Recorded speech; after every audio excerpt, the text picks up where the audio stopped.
అందరికీ నమస్కారం అండి. మనం రకరకాల ప్రాంతాలు వంటలు చేసుకుంటూనే ఉంటాము. అందులో మహారాష్ట్రలో నాగ్పూర్లో ప్రసిద్ధి చెందిన సావోజీ మటన్ కర్రీ తయారీ విధానం, కావలసిన పదార్థాలు, ఎందుకు చేస్తారో దాని గురించి కూడా వివరాలు తెలుసుకుందామండి. స్టవ్ మీద ఒక కడాయి పెట్టి బాగా వేడైన తర్వాత ఫ్లేమ్ని హైలోనే ఉంచుకొని ఒక 4 టేబుల్ స్పూన్లు ధనియాలు,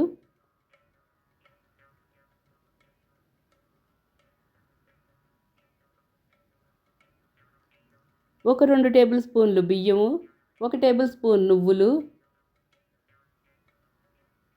2 టేబుల్ స్పూన్లు వేయించిన శనగపప్పు వేసుకుని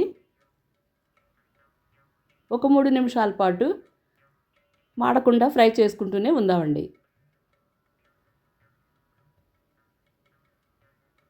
ఇలా 3 నిమిషాల పాటు వేగిన ఈ మసాలాలకి రంగు కూడా కొద్దిగా మారిందండి. ఇప్పుడు మనం మిగిలిన మసాలాలు యాడ్ చేసుకుందాం. ఒక 7 లవంగాలు,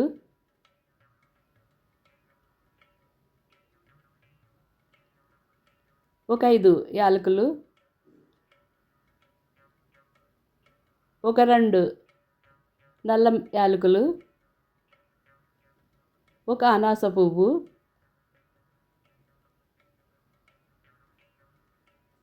చిన్న జాజికాయ ముక్క,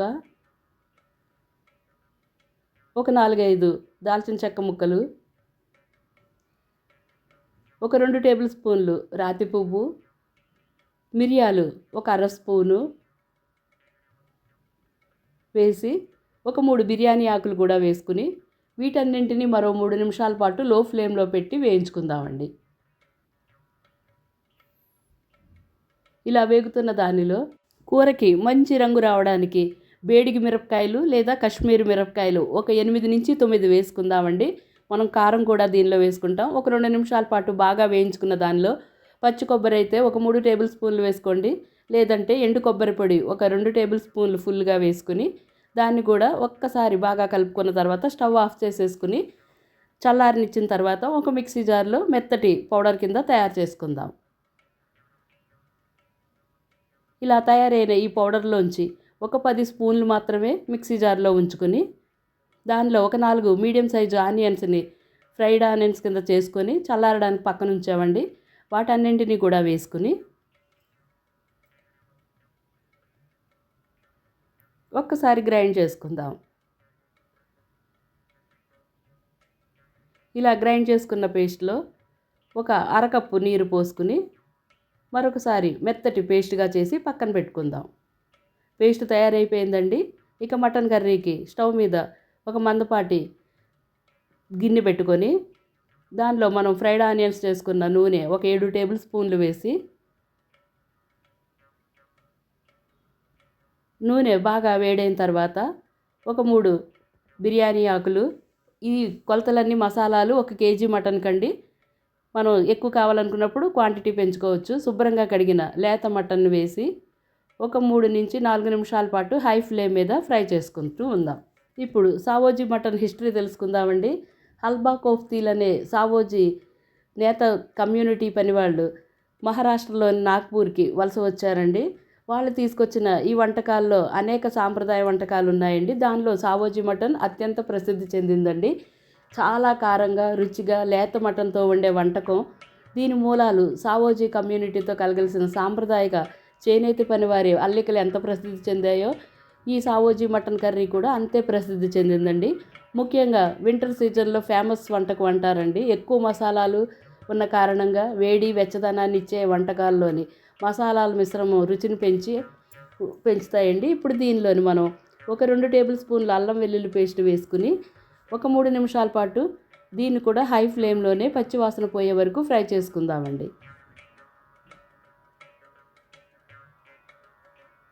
ఇలా 3 నిమిషాల పాటు బాగా ఫ్రై అయ్యి మగ్గిన మటన్లోంచి ముక్కల్లోంచి నీళ్లు బయటకు వస్తున్నాయండి. ఇప్పుడు మిగిలిన మసాలాలు యాడ్ చేసుకుందాం.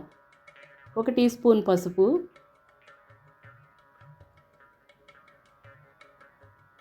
ఒక 2 టేబుల్ స్పూన్లు కారం,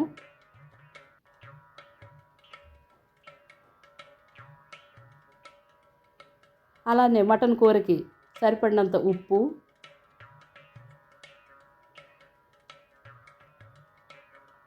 వేసి కారం, ఉప్పు, పసుపు ఈ మటన్ ముక్కలకి బాగా పట్టేలాగా ఒక 3 నుంచి 4 నిమిషాల పాటు మీడియం టు లో ఫ్లేమ్లో పెట్టుకొని ఫ్రై చేసుకుంటూ ఉడికించుకుందామండి. నాగపూర్లో జరిగే ఫంక్షన్లోని ఈ మటన్ లేకపోతే వాళ్ళ పార్టీయే అసంపూర్తిగా ఉందని చెప్తారండి.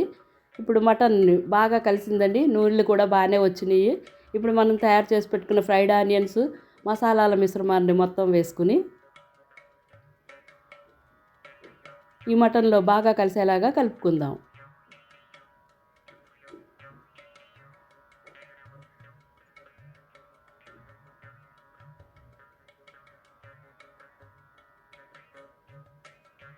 ఇలా బాగా కలిసిన దానిలో ఒక 3 గ్లాసుల వేడి నీరు వేసుకుని కుక్కర్లో అయితే ఒక 5 విజిల్స్ వచ్చే వరకు ఉడికించుకోండి.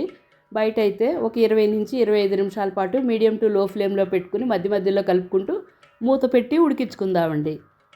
25 నిమిషాల తర్వాత చూస్తే 100% మటన్ మొత్తం బాగా మెత్తగా ఉడికిందండి. చిక్కటి గ్రేవీతో చక్కటి రంగుతోటి తయారైన సావోజీ మటన్ కర్రీ రెడీ అయిపోయిందండి. దీన్ని ఇప్పుడు ఒక సర్వింగ్ బౌల్లోకి తీసుకుందాం. ఇప్పటి వరకు చేసుకున్న మటన్ కూరలు ఒక ఎత్తు అయితే ఈ సావోజీ స్పైసీ మటన్ కర్రీ మరో ఎత్తండి. తప్పకుండా తయారు చేసుకుని జొన్న రొట్టెలు, అన్నం, రోటీల్లోకి చాలా చాలా బాగుండే ఈ వంటకం మీకు నచ్చినట్లయితే తప్పకుండా ఒక లైక్, ఒక కామెంట్ మీ ఫ్రెండ్స్, ఫ్యామిలీ మెంబర్స్కి షేర్ చేయటం మర్చిపోండి.